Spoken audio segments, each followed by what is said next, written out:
Now we want to speak with you. This is the most exciting session of the day. I hope you all are listening, taking notes, because it's going to be a fireside chat that is directed at you. We'll speak for about 20 minutes and then you can ask your questions as we go on. For me, there is a chapter that is of such great interest to me. Which one? Funmi. There is a literal chapter dedicated to the author. But what you would think is that it's about her, but really it's about you. And her personalization opens the door to what yours can do. And I'll just read a brief from it. Please pronounce your name in full the way your Uh, parents would. yes, it's Oluwafumi Ayo, but the name is sort of like contracted, so it's Mm, Oluwafumi Ayo, right? So, and the we are meaning not of it, contracting anything. And that name means what? God has given me joy. And gladness. Yes. You see, it's something you can unwind. And let me tell you what she said about the name. She said, this name reminds me that joy isn't something I have to earn. It's something I get to reclaim. Somebody put your full name in the chat and put the meaning of your name, because I think it's going to give you the secret, your own tailor made solution or healing journey. She said, joy is an identity I must hold on to even with pain, despite the questions, and especially when nothing feels worth celebrating. It's not denial, it's defiance. Unpack that for us, and could you connect for us how people's names could lead to this? There's something you said. You said joy is not denial, joy is not naive. No one ever really explained joy for me like that. Why should people choose joy in the face of First of all, difficult? connecting your name to your emotional health is an amazing DIY instant way to connect Whoosh! to joy. Whatever your name means, I know that it is positive, it is life giving. Because the way that, especially people of African context, they don't name their children sadness. They don't do that. They don't name their children with something that is negative, unless really like Jabez, the mother was born or the mother bore the child in pain. But the point is that in every situation, your name can lead to um, a source of joy. I'm seeing people in the chat right now. Good God, God's light, God is great, different beautiful, bringer of life, all kinds of clues within your name. And Mm. Bralade, I'm curious to know what your name means. You can tell us that. Oh, my name means it has arrived. And You see? the name will feel like is a normal name, ordinary, be like, what has arrived? So I decided to define that bit. I said something special has arrived because they had a male child, they had a female child. So I'm like, there was something they were like, we don't have it yet. Too. I have to go back. So everywhere I come, I bring value, I bring joy, I bring Exactly. light. Mm, Exactly. So for you, your name means they were anticipating something beautiful, come special, on. right? And so that means that you arrive with value. You yourself, you are the value, Mm, right? I hear Okay. you. So let me connect it All to right, let I me can see you guys are alive in the chat, and we want to know what was it that triggered you writing this book. I know you've told us of your story about sojourning into this space as a whole, but could you speak specifically to the trigger to be like, it's time for the book? Well, honestly, this book was born out of a season where everything familiar, whether it was my strength, my certainty, or my rhythm and my routines, they just broke. I had hit a place of deep emotional exhaustion and I realized that I was just functioning, but I wasn't Mm, flourishing. It wasn't just burnout. And we all experience burnout where you are like tired from within. But at a point, I felt like my soul was cracking. And I would say this was like 2, 3 years ago. And even through the journey of writing the book. So you see, the title came from that experience. I think that when the soul cracks, acknowledges a moment when something in us gives way, whether it's through loss or disappointment or change. But the other part of the book's subtitle, Rise Through the Rupture, is an invitation inside the breaking. It's an invitation to Mm, bounce back. It is an invitation to allow the rupture, that breaking, to reintroduce you to truth, to who you are when all the layers have fallen away or they're fallen away. And so writing mm, it was my way of naming what other a lot of people feel, but they may not actually articulate, yeah. that our breaking points can become our becoming points.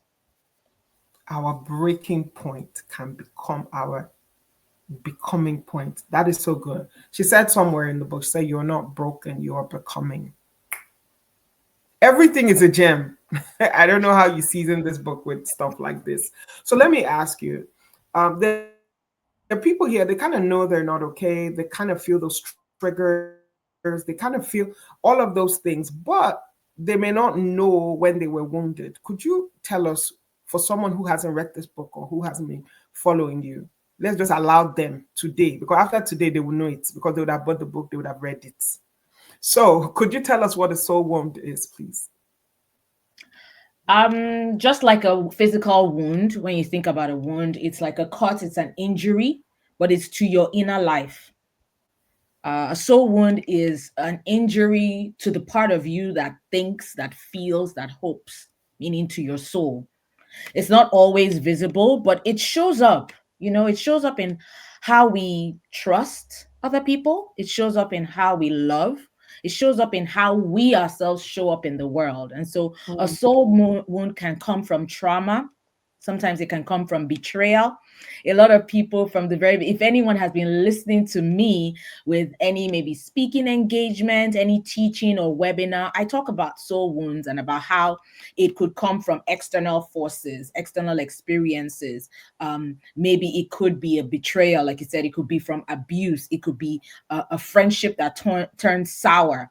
A soul wound can be from anywhere. And it could even be from breaking promises you made to yourself. Some of us don't realize that you can actually wow. wound yourself by not make fulfilling a promise you made to yourself. Sometimes maybe in your passion you said, I will go after this thing, or you see an opportunity to apply for a grant or to Hmm. apply for a fellowship or to do something big or to seize an opportunity, but you just let it pass. Sometimes not keeping the promises you made to yourself can actually lead to a soul wound, Wound because you. now Yeah. tend to start losing confidence in who you really are.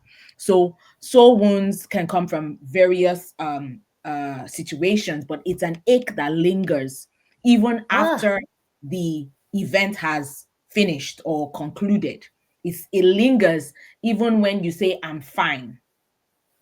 And healing a soul wound isn't about pretending that it did not happen, just like Dr. Sam said. It's about allowing light, truth Mm. to enter in that part where the soul is cracking, allowing Uh-huh. light to enter. And I can say for you, this book is like 1,000 watt light bulb. It's several light bulbs hanging out. Nothing will be hidden. I promise you, there's no part of what you're going through that will not be illuminated by the wisdom that is encoded in this book. For me, you're a woman of faith, and you're a woman who's traversed cultures from the Caribbean to Africa to North America. You've been around all these places. You've been across so many people of faith and so many cultures. How would you find that our healing journeys, our soul wounds, and just mental health, what is that similarity across cultures, as well as what is that challenge with our faith and our cultures Mm, in resolving our trauma? yeah. I think that across every culture that I've ever encountered, there's still a universal truth that we Mm, all long to be seen, to be safe, to be whole. Deborah Christmas, when she was speaking in her keynote, she spoke about how the blood that flows through all of us is red, one color. So it doesn't matter whether language or culture, habits, they may all differ, but the essence remains the same, that healing begins when we stop pretending like we're okay and starting to let connection to do its work. Mm. So across these cultures, whether it's storytelling or music or faith, or whatever community rituals, whether it's getting together every Sunday or every two weekday or 2 weeks evening bi-weekly um hangouts, or whether it's, for example, I have like a mini accountability or sisterhood. I would call it like a firehood, really. We meet every Oh, 6 weeks, so good. and we're like, hey, even though we chat, but we meet on Zoom because we're connected. One is in Nigeria, another one is in the UK. But the point is, we connect, we make sure that we connect like this, almost face to face, just because community heals, just like Alethea Yeah. said. That's a very, very Commu- important truth, that community heals. So whether or not different faiths, different cultures, and everything, I think that that is a universal truth. So how can we empower our communities? Because I can bet you so many people in the comments here, they have their posses, they have their families, they have their, work groups and all. But some of our groups have collectively, as a tribe, as a race, as a work group, as a gender, we've collectively undergone trauma. Could you speak to that a bit and how we can begin to flip that out so that our communities become these places of mental wellness? Uh, I think that collective healing begins when the people come together to name the pain. Let's use some Come on. examples. Um, so, for example, Black communities, Black communities like in America, in the Western world, they've experienced slavery, they've experienced a lot of marginalization and systemic racism. That's an example. Some other people, they've experienced, let's say in Europe, as an example, in Germany, and what's the word, and expanding out of Germany, they experienced the racism The of, Holocaust, yeah. yes, the Holocaust. Thank you. I was looking for the name in my brain, right? Because of their Jewish backgrounds, right? You also find that people, even in Nigeria or in parts of Africa, you see that different groups have experienced all kinds of marginalization and oppression. Mm, But I think the very first thing is to name that pain. The very first thing is to name that pain and for everybody to acknowledge, right? It's not in accusation. It's not in you guys, that group did that to us, this group, but just in acknowledging. And then safe spaces for honest conversation and storytelling is very, very important. Collective forgiveness is very, very important. Rebuilding the systems that honor dignity is also very important. You know, I think it really just starts with acknowledgement, because yes, there's yes. a lot of fracturing, there's a lot of pain, whether it's historical, social, economic, but the same principles that heal individuals, which is truth, compassion, and courage, are the same ones that will heal communities. Come on. Truth, compassion, and courage. For me, there are people now that are going to be all over Seller and Amazon getting copies, going to start arriving as early as tomorrow. What do you hope, or what do you know that they're going to experience? What do you know that they're going to take away when they finish reading When Soul Cracks? I encourage everybody, as you're reading the book, don't fast read it. Don't speed read it. That's the word I'm trying to say. Don't read this book. Even chapter 1. When something comes out of you and you're like, I know that I poured something into the world. That's how I feel. And I go back and I'm reading this book myself, Rebirth. because me myself, I'm still on my journey of healing. So I believe very strongly that people will find themselves inside this book. People will resonate with the stories. People will not just resonate with the stories, but they will find relief. They will find solutions. They will find practical solutions. And there are various affirmations. Not I wouldn't call them, they're not like cliche. They're affirmations at the end of every chapter, but some Mhm. of them are actually called soul sparks, things that you should think about, reflect on, meditate on. after every single chapter. I love my book, if I say so myself. Loaded. I know. Sometimes when you've written a book, you come back and read it, you're like, who wrote it? Yeah, you did that, girl. You did that. So life is so busy. Their children, husbands, careers, and so on and so forth.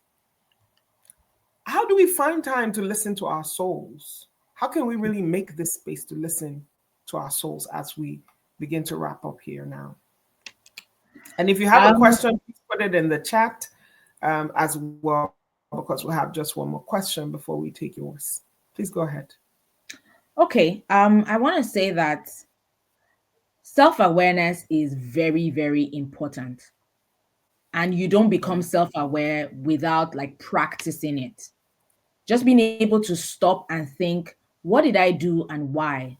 What did I think and why? What did I say in reaction and why?